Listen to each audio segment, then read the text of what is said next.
roots growing in my teeth. By ANovelStory. They started out small. It was about a month ago when I first noticed it. I thought it was some kind of tooth abscess or pustule, but then it punctured. A black, spiny prick protruding from my upper gums. That was the last time I smiled. Slowly, more and more formed. They're in my gums, in between my teeth. One grew right underneath one of my molars. I felt it push more and more until finally my tooth cracked like a tree root through a house's foundation. It grew through the split until I couldn't bite down on that side anymore. I could hear my jaw stretching, making room for the intrusion. When I could still speak, the movements of my mouth sounded like a creaking door. I live in South End, up at Reindeer Lake. Not on the reserve, though. I'm on the Crown land. The best we have up here is a dental therapist. I went to see her, and after she had shaken off her disgust, she insisted that I needed care from a dentist or an orthodontist. That much I already knew. I went to her mainly looking for an answer on what was going on. "I have no idea what that is," she said. "But a few others have come in with similar bumps and sores. I've tried extracting them, but it's no use. I only caused more pain." She squinted as she peered further into my mouth, shining a flashlight against my rear gums.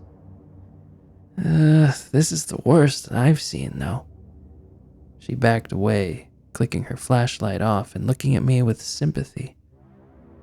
"I know the highway is closed. I would try to help you, but this is way beyond my scope, and I'm worried I'll just make it worse. Best I can do is prescribe you some pain management and anti-inflammatory. I can see about airlifting you out, but until the storm lets up, I don't think they'll be able to come. We'll just have to hope that the snow stops flying.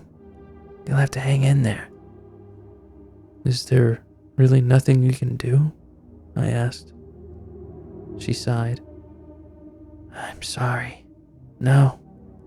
You could try one of the Timuak shamans. I've heard some people are going to them." There was no way I was going there. I went to them in the summer for a nasty sore throat that was going around. They live in a small settlement on Price Island that's existence is only really known to the locals here. The Cree elders say that they came here 700 years ago from Cahokia to settle near the meteor impact. Right near South End is Deep Bay, on the southern tip of Reindeer Lake. Millions of years ago, a meteor struck the earth there, leaving a near-perfect circular crater with water that reaches depths of 720 feet. It's the deepest body of water in Saskatchewan, and there's a whole host of local myths surrounding it. The Timuak outright worship it, though. Their shamans are some of the strangest people I've ever seen. They gave me some black liquid they claimed came from the deepest part of Deep Bay. The Timuak are not Cree. In fact, many of their beliefs are outright contradictory. Despite this, they've adopted portions of the Cree spoken language since their migration to Deep Bay. Even their name comes from what the Cree called them, but has since been anglicized from its original pronunciation, something that meant deep water people. I'm not well versed in Cree, but I've heard it enough over the years to know some of the basics and more common names within their belief system. Some of the ones the Timuak have taken into their own language. When they handed me the cup, they said a phrase that housed the name Misi Kinipiqua, the Great Serpent.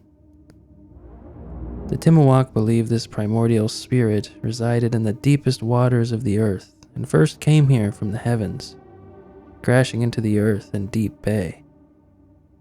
Some view it as a chaotic spirit, but not the Timuak. They think it's the progenitor of order, of pure divinity. They believe it's solely responsible for the rainfall and medicine of the world. They believe that it created their people. When I heard the name, I didn't know if they were saying the cup contained some sort of venom of the serpent or simply the waters it swam within. It didn't matter. I didn't believe them, and I was desperate, so I tried it. I should have listened to the Cree elders. They told me not to go to them. They taught me that the great serpent was deserving of great respect and caution. That the Timuwak worship a different spirit entirely. They told me that their practices are backwards and wrong. That they are gravely mistaken in their understanding of the world.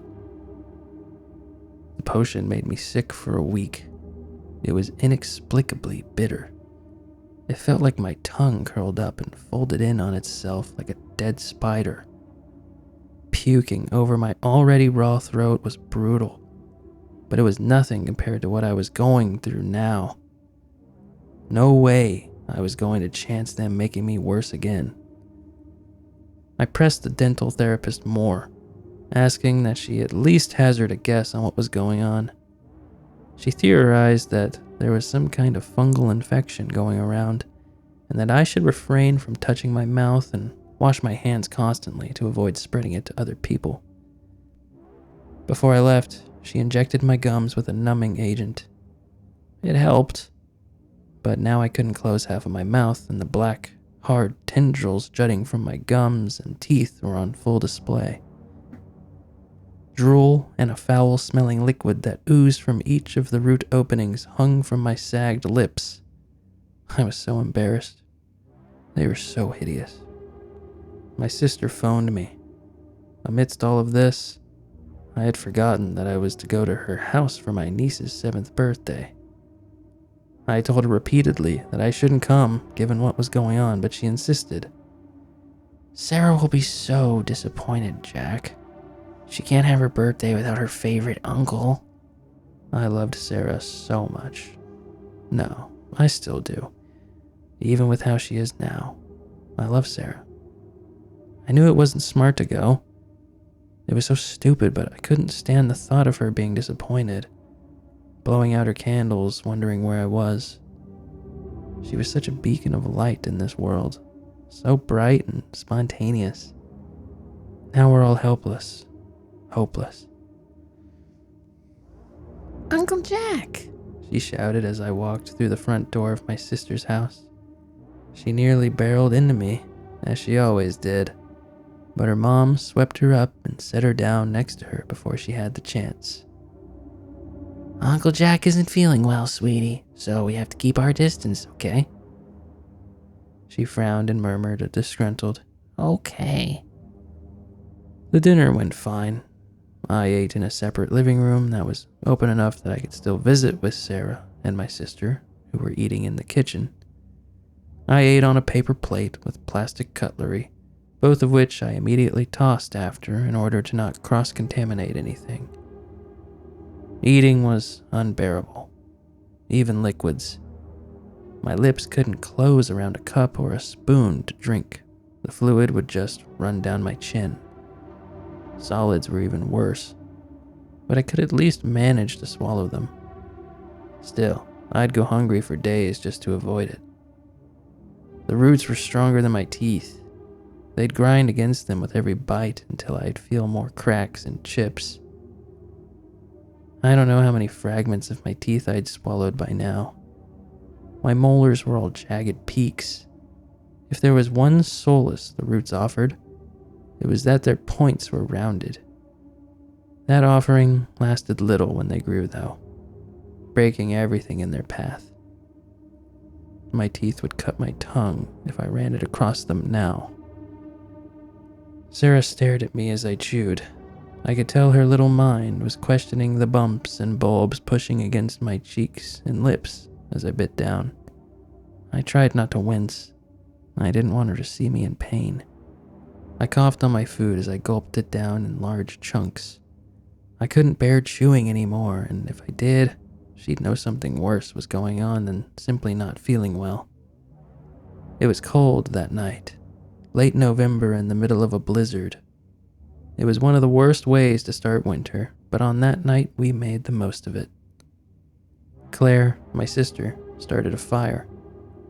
She had already hung her Christmas wreath on the mantle. It had a crucifix in the middle. I'm not a Christian, but I locked eyes with Christ that night. Looking at him, nailed upon that cross, the firelight casting shadows in the gaunt carvings of his wooden face, I began to whisper a plea for help, but I was interrupted by my niece. Tell the story about the time you saw Mushini Goshu, Uncle. I had been avoiding speaking more than a few mumbled words at a time all evening. I didn't want to frighten her, but Claire reassured me, nodding to tell the tale. I was reluctant. I had told this story so many times now, but who was I to refuse her? It was her birthday, so I obliged. Still, I tried to keep my mouth as closed as possible. It was hard to keep the roots from escaping. Not a Mushini Goshu, Sarah, but the Mushini Goshu, the Deep Bay monster. Your granddad and I were out on the Deep Bay one spring. We rarely went out there, especially in that season, with the storms and the rain, but he said he had something special to show me. We sat on the water all day, right in the middle. If you looked at us from above, it would have looked like the earth was swallowing us in a big mouth. I lost myself in the story. I didn't see the growing concern on her face. The sun was nearly set when Granddad said, "Well, sorry, son. I thought for sure it'd show up this time." He turned the boat around and head for shore. That's when we saw it. A massive, slick, black sheet of skin rose out of the water. The black-blue waves frothed along its surface, lapping white foam against it in rhythmic sloshes and slaps. From afar, it would have looked like a strange wave, but it was right next to our boat. It was the size of a house, Sarah. Uncle Jack, what's wrong with your mouth? She screamed. Tears poured down her cheeks as she raced for the clutches of her mother. She buried her head in Claire's chest, peering over the crease of her elbow to look at me in terror. Claire pet her head. It's okay, sweetie. It's okay. Uncle Jack isn't feeling well, that's all. I got caught up in the telling of the story. It was tradition in my family that every son would tell the story with their dad as the boat driver. I knew how much Sarah loved it. I was excited to see her reaction to the ending again. She wouldn't hear it tonight, though. She won't hear it ever again. I wish I could tell it to her again, properly. I took off pretty quick after that. Sarah still waved goodbye to me, even from behind her mother's hug. I mumbled an apology to her. It pained me to see her so afraid of me, like a stab wound. My little buddy, my best friend. I hate my mouth. Claire nodded at me to go, but her eyes told me it was okay, that it wasn't my fault. I couldn't sleep that night. I had built a tolerance to the meds I was given, and the pain was almost as bad as the guilt. I laid awake, staring at the ceiling, hoping the storm would end and I could get this all sorted soon. My stirring thoughts culminated in a debate of cutting my jaw off. Slicing through my lips and cheeks would have been easy enough. It's breaking or sawing the bone I debated if I'd be able to handle. I knew I'd have died, though, with no doctors able to get into town. I questioned my sanity then. I couldn't believe the thoughts I was having. At least then, I had a choice. My phone rang, rescuing me from my depravity. I answered. It was Sarah, whispering with her soft little voice through the phone. I'm sorry I got scared of your mouth, Uncle Jack. I know you're sick and I hurt your feelings. I don't like when my feelings get hurt. I especially wouldn't if I was sick. It's not nice to hurt someone's feelings, and I'm very, very sorry. Her mom wouldn't have put her up to this. She had a strict bedtime of 9 o'clock, and it was well past midnight. She had snuck to the phone just to call me and say she was sorry. That's the kind of kid Sarah was. She was so pure. Is so pure. She never deserved this. I realized that she must have been lying awake too, plagued with feelings of guilt. We were kindred souls, her and I. Maybe our fates were always bound together. "It's okay, Sarah," I mumbled. "It is pretty scary looking." Sarah giggled. Honestly, I thought you had worms in your mouth. We laughed, and she said she was sorry again. I was low that night, if it wasn't already evident enough with my thoughts of self-harm. She brightened my spirits with her call, as she had so many times before. I decided I'd persevere through this, no matter how bad the roots got. The next day, I went to the store to get some bread. I thought maybe I'd be able to eat them if I sucked long enough to soften them. And then I could just push pieces I tore off into swallowable balls with my tongue. There was a man behind me in the checkout line. He was eyeing me with intent, peering around my shoulders to see my face. Overnight, the roots had grown more. Now I had a black nub sticking out of my lips. It was too far for my mouth to contain, so I kept my face downcast as I shopped. The man clapped a hand down on my shoulder, spinning me around in the line.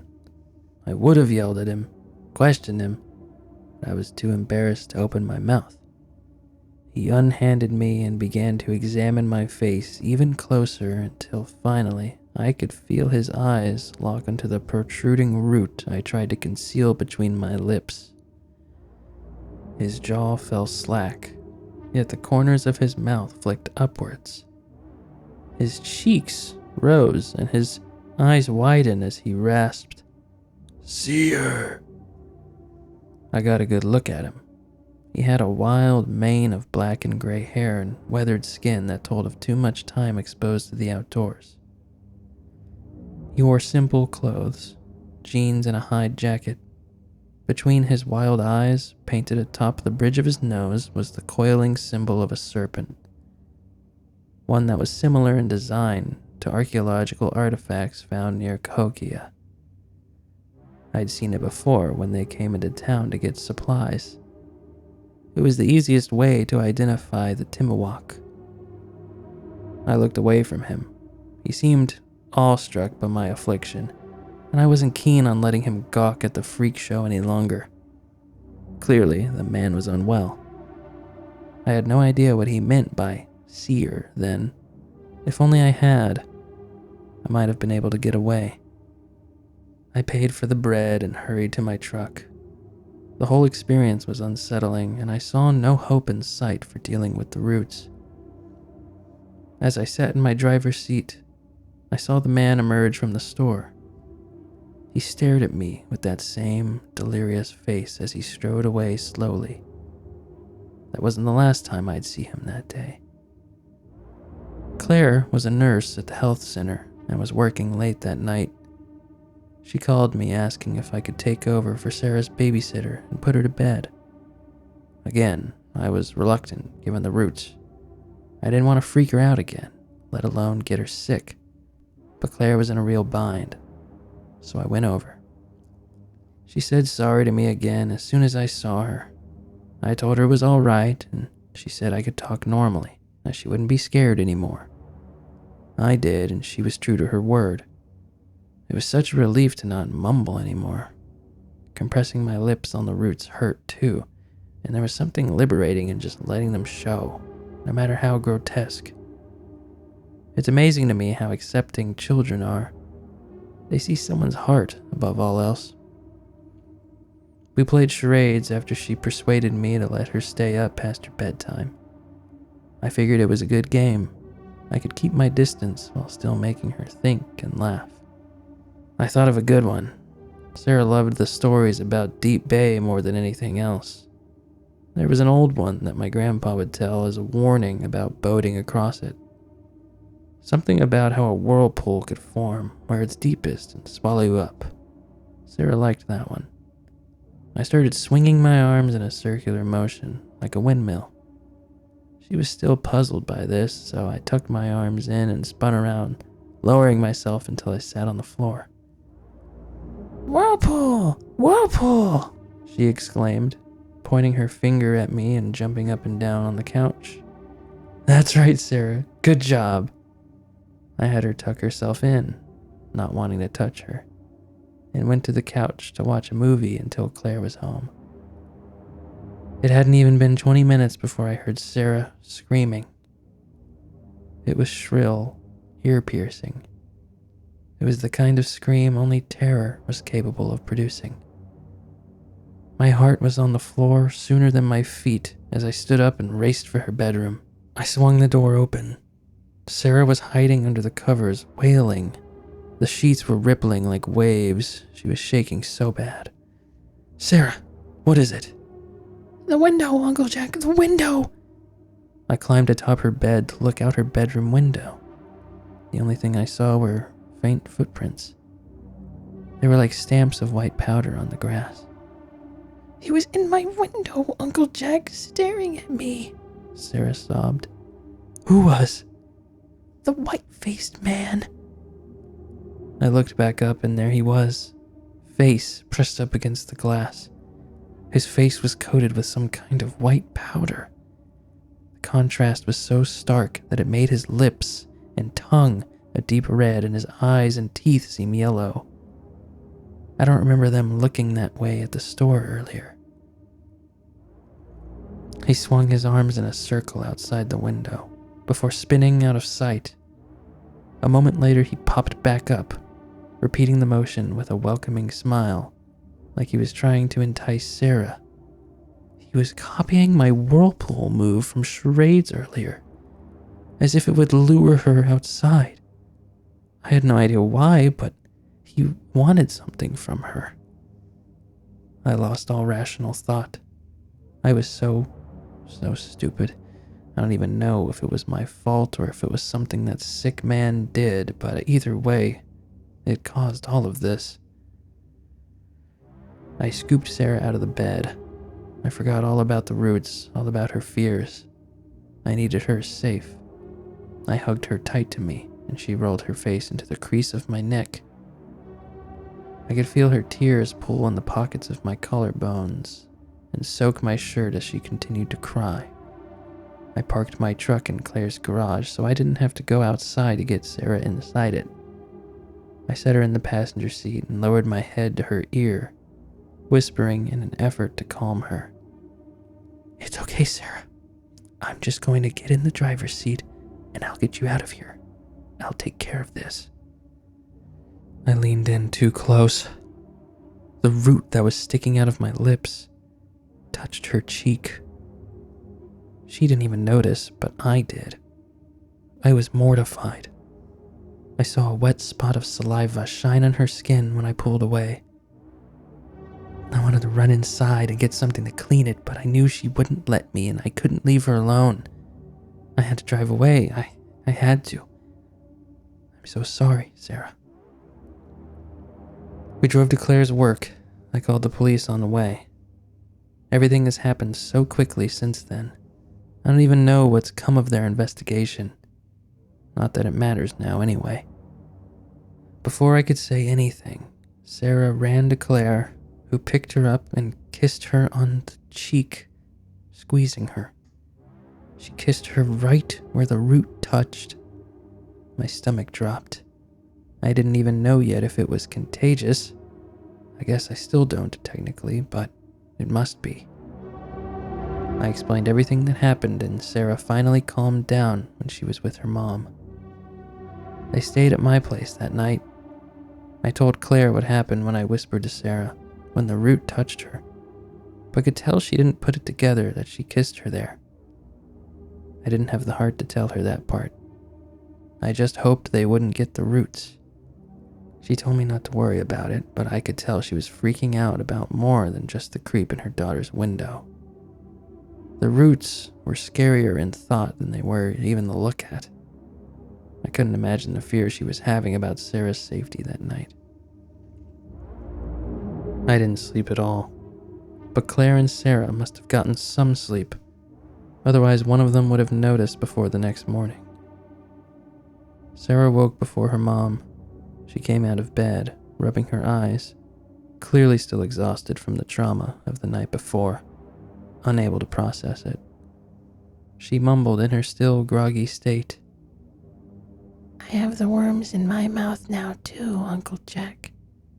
She hooked the corner of her bottom lip with her finger, pulling it down to expose the hard, black, sporadic spirals sprouting from her gums.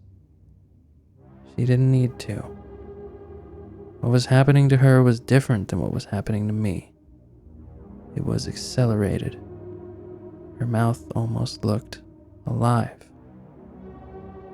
They were growing too fast, twitching along her face and crawling from her mouth in sudden, spastic movements, feeling their way around her lips like curious tentacles. Anxiety added itself to the guilt and horror fusing in my chest when I heard Claire scream from the bedroom. She ran out into the hallway. For her, the roots came much the same as they did for me. She had a collection of red, swollen abscesses dotting her gums, but she knew what they were. She shrieked when she saw Sarah, but quickly muffled her alarm with her hands, trying not to startle her daughter. Sarah was so innocent that she didn't grasp the gravity of her sickness. Her mother knelt down and brought her in close, brushing her hair. My sister just stared off in the distance, mouthing the words, "No, no, no, no," over and over. I'm so sorry, Claire. Claire spent the whole morning in prayer. She was a devout Catholic. She used to read the Bible to me every night growing up. I have no doubt she did the same for Sarah. I watched her as she knelt with her hands clasped, switching between her own prayers and thumbing rosary beads in her shaky hands, saying Hail Marys. By noon, the roots had grown even further out of Sarah's mouth. The tip of one was feeling around her nostril, twitching back and forth, drawing sneezes that I could tell pained her when her face constricted. The pain didn't seem as bad for her overall, though. Maybe them growing faster alleviated some of it. Either that, or she was just that tough of a kid. Claire noticed how much faster was growing on Sarah too. She became frantic, worrying about the unknowns of what could come of the roots' worsening spread. She put on a show for Sarah and pulled me into a separate room. "We have to take her to them, Jack," she said, eyes boring into me, wide and bloodshot. "Are you insane?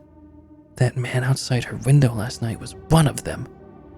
You want to take her right to them?" She snapped at me. "They obviously know something. Everyone else has gone to them and none of them have returned yet." I tried to answer calmly, but I couldn't help the agitation in my voice. "That's because of the blizzard, Claire. They're probably starving out there." She nearly cut me off, speaking through a trembling lip. "Or they're receiving treatment."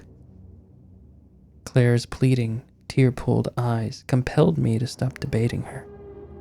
This was so out of character for her. She never went to the Cree elders for anything, let alone the Timuwak. She put all of her faith in the church. To even suggest taking her daughter to visit the people who only last night had terrorized her, placing her trust within them after a morning of fervent prayer, she was truly desperate, helpless. At this point, so was I, though I was too afraid to admit it. Too afraid to surrender the fact that I did this to Claire and Sarah, that I got them sick, that I couldn't fix it. I had to accept it. Even if we did go, there's no safe way to get there with the blizzard. Claire exhaled, tension releasing from her shoulders. "T-Bay hasn't frozen over yet. We could boat." I had already considered this, but I thought it was too dangerous. Given its immense depth, Deep Bay did take longer to freeze over than the rest of Reindeer Lake, but it also made it more dangerous to cross. We'd have to somehow get through the fallen snow, drive out onto the ice a safe distance, then push the boat until it broke through all before we were even on the water. I told Claire this, but she countered. "We don't know how long Sarah has, Jack. We don't even know what this is. There's no other realistic option. It's our only shot." She was right. So that's what we did. The blizzard also left only one option for getting to Deep Bay. I loaded my fishing boat into a Smitty sled I made for pulling gear behind my Ski-Doo. It was light, aluminum, and way less safe for crossing water that deep, but there was no way to tow a bigger boat there. I strapped it down to the sled as Claire and Sarah got suited up, hopping on a Ski-Doo of their own. I thought about just going the whole way there on our machines, but no matter what, we had to cross the water to get to Price Island. There was no guarantee it'd be frozen thick enough to hold us in some places. We set off, and I was happy to find that the massive snowfall from the blizzard made for an easier journey, aside from the wind. Rocks, sharp dips, and other potential hazards were all substantially buried, making for a fairly straight shot to the shore of Deep Bay. We crested the impact rim of the crater and stopped, looking down on the expanse of black water. Claire got off her machine and helped Sarah free her helmet.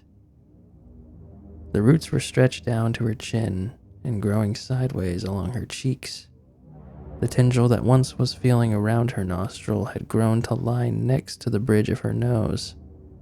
Somehow, she could still muster enough strength in her jaw to pull her mouth down and speak fumbled words, but they had to be deliberate. "Hurry, Mommy." It killed me to hear her say that. I can't imagine how it felt for Claire. She was so strong, too strong for a child. She was finally breaking. I worried that she wouldn't be able to speak anymore if the roots sprawling down grew around her jawbone and down her neck, holding her mouth open. There was no indication of them stopping their growth. Claire kissed above Sarah's frightened eyes and placed her helmet back on, tightened her chin strap, and full-throttled her Ski-Doo down the slope to Deep Bay. We went slow once we made it to the ice off the shore. It always felt so strange standing level with the surface of Deep Bay, looking at the raised rims surrounding it, contemplating the force it took to move the earth like this. Saskatchewan was full of water when the meteor struck. The crater would have begun filling instantly. Picturing it made the air here taste ancient. Once we got to the point where I didn't feel we were safe to go any further, we dropped the boat onto the ice and climbed in. Claire and I used paddles to push ourselves along the ice, further into Deep Bay. Though it made the journey more perilous, I was grateful for the aluminum frame as we pushed. We got way farther than I expected before the weight finally broke through the ice and the hull submerged. From there, Claire and I smashed away at the ice with the paddles until the boat was finally free. We paddled through some slush before I fired up the motor and set off. The blizzard seemed to stop on the water. I don't know if the crater rim contained the winds or there was some sort of vortex effect from the shape of the landscape, but the water was eerily calm, like glass. I welcomed it, as did Claire. It let me speed up our pace, something that lent to calming her quaking frame. We were about halfway through the bay when Sarah spoke the last words she ever would. I'm just glad they were happy ones, even if the joy was short-lived. Mommy, Uncle, Mushini, Goshu, look. Sarah came over to me and placed her hand atop mine, clearly gesturing for me to stop and look at whatever it was she saw. I glanced at Claire and we both huffed a sigh at the same time. She was so excited. How could we not stop for her? I couldn't believe it when I first saw it.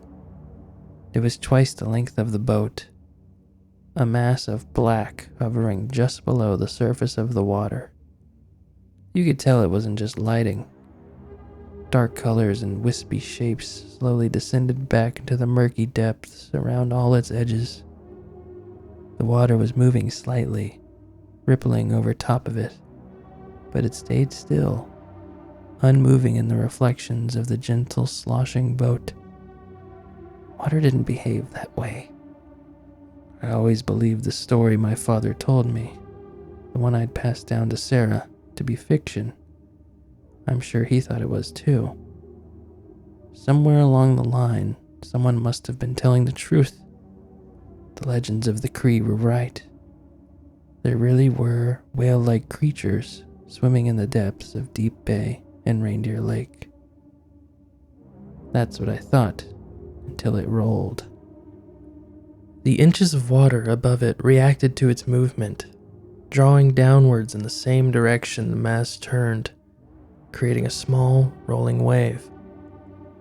It revealed itself slowly, replacing the same space the black mass had just occupied. The rolling stopped, and it took me a moment before I grasped what I was looking at. There, sitting just beneath the surface, was a massive, staring eye. It was twice the size of my boat. Its iris was deep red. I could see textures and lines within it. It stared unblinking at all of us standing at the edge of the boat. I couldn't fathom the sheer size of it. To think that the black skin we were looking at before may have only been the top of its brow. Sarah screamed and fell backwards, but the sound was muffled by the roots, which now seemed to hasten their growth even more. I stumbled back and Claire nearly fell in when the realization of what we were looking at hit us. My eyes never left it, yet still it was gone faster than I could track, returned to deeper waters. Maybe it's hindsight, but when it stared at me, at all of us, I swore the eye was inquisitive, testing, prying for a reaction. I almost fell over at the sudden jolt of the boat. Claire sent it flying the rest of the span of the lake. I didn't protest. I didn't take over driving. All I could do was contemplate what we'd just seen, ponder how massive whatever that was had to have been. Imagine it beneath the surface of our boat, seeing its silhouette from a bird's eye view. My thoughts of the thing beneath us were stopped when I felt my jaw creak open.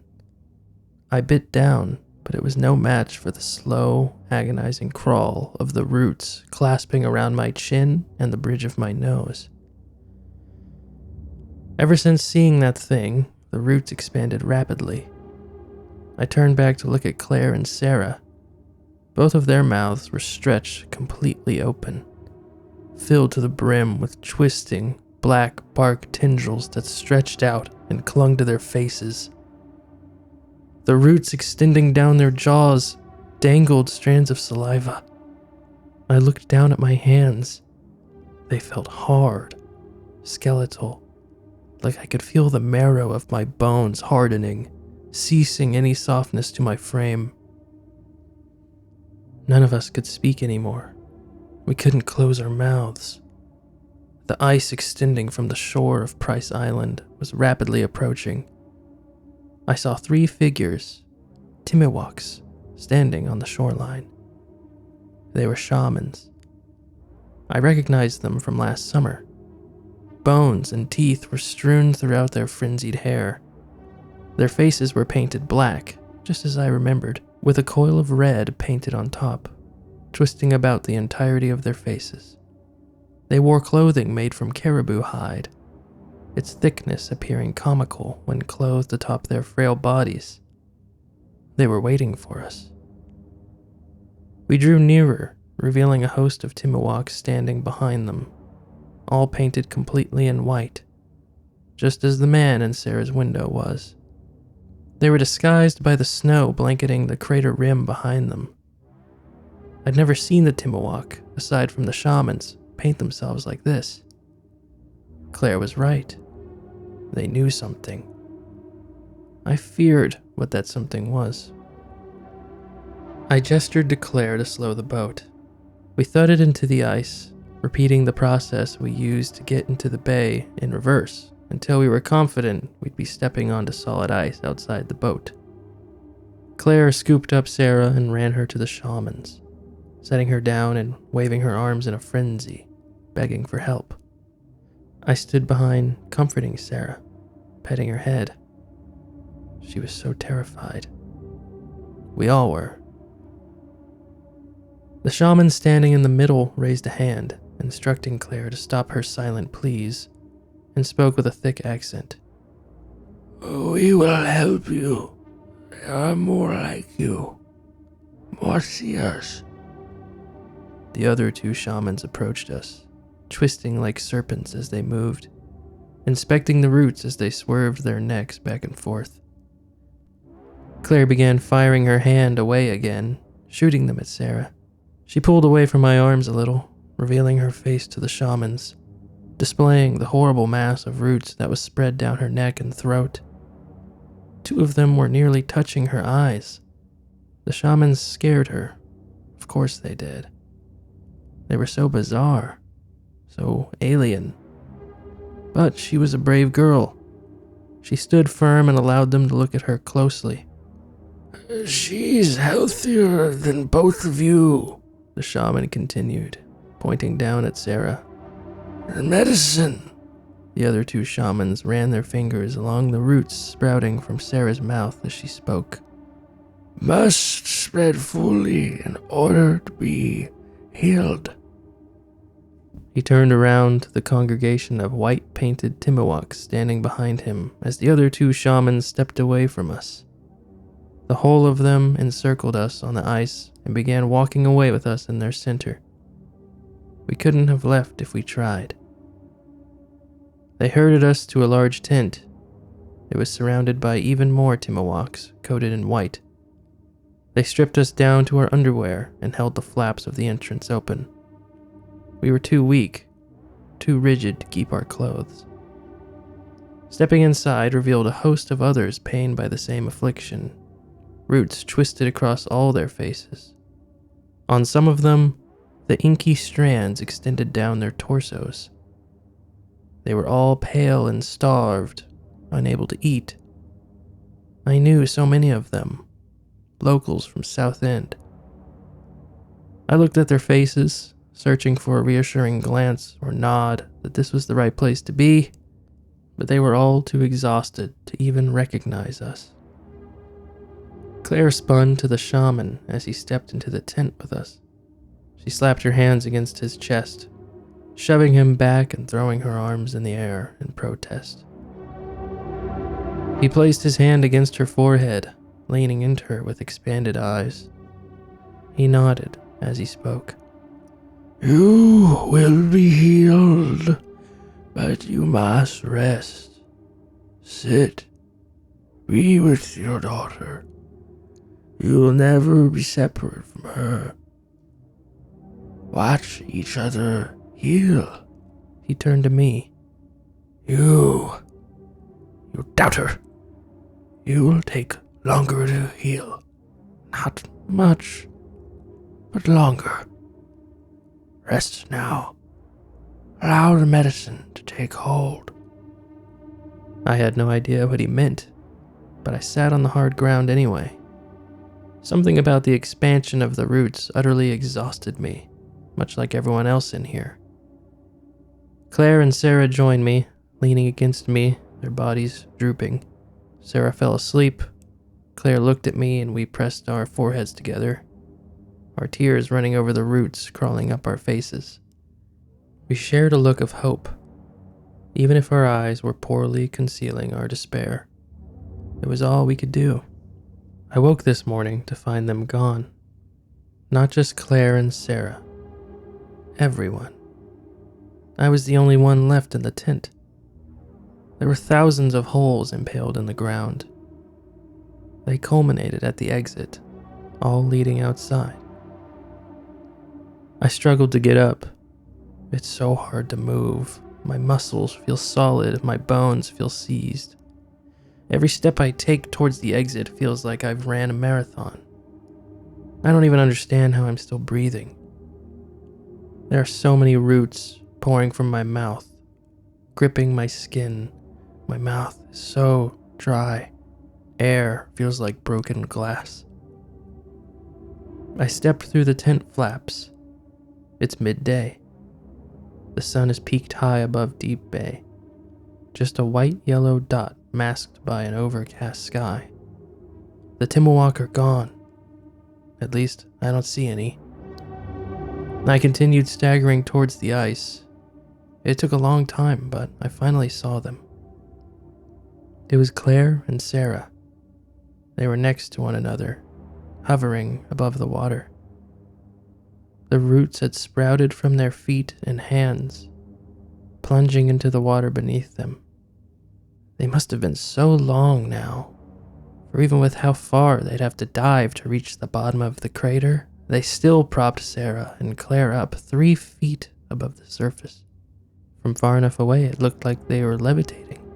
I'm certain now that the roots are growing inside me, burrowing their way into my bones to pilot my flesh. The pain I'm experiencing is incomprehensible. I think the roots have split my bones in two in order to make their progress. I can feel one scraping against my spine, slithering down it, looking for an opening to take control. It's already happened to them, to Sarah and Claire. Their backs are perfectly vertical where they hover. Their limbs align with them, pulled tightly together like an attentive soldier. The stiffness of their obedient posture abruptly changes at their necks. They're snapped down at a square angle with their shoulders, so that their chins touch their chests. Their mouths gape, unleashing a furious tangle of slick, black roots. 2 roots, just 2, climb upwards past their noses. They curl like question marks up to the sides of their eyes, splitting apart like a fork and curving once more. The ends of the split roots reach and curl into their eyelids, pulling them out and open so that they may never close again. They're being forced to stare at something in the water. All of them.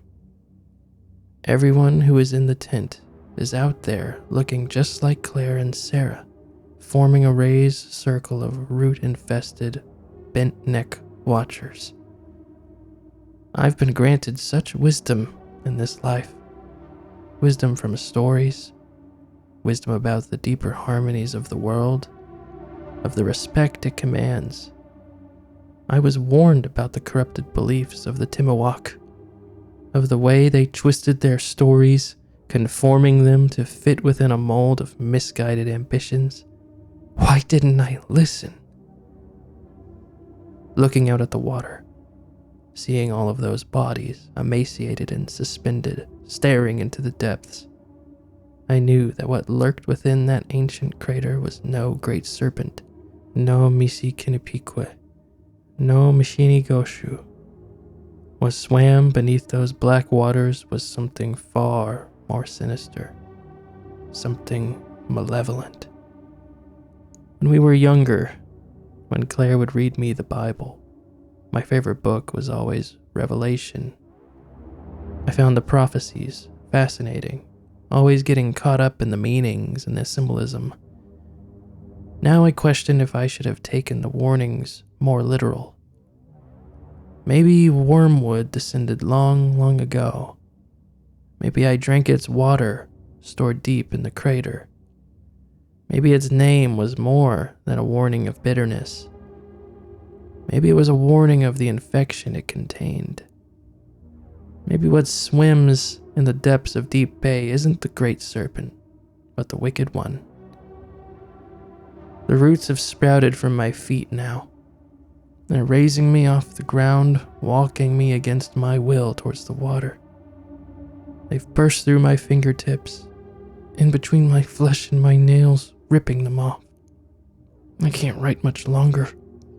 Soon I will stare into the eyes of whatever it is that swims. I will hover above the water, and I will have my answer.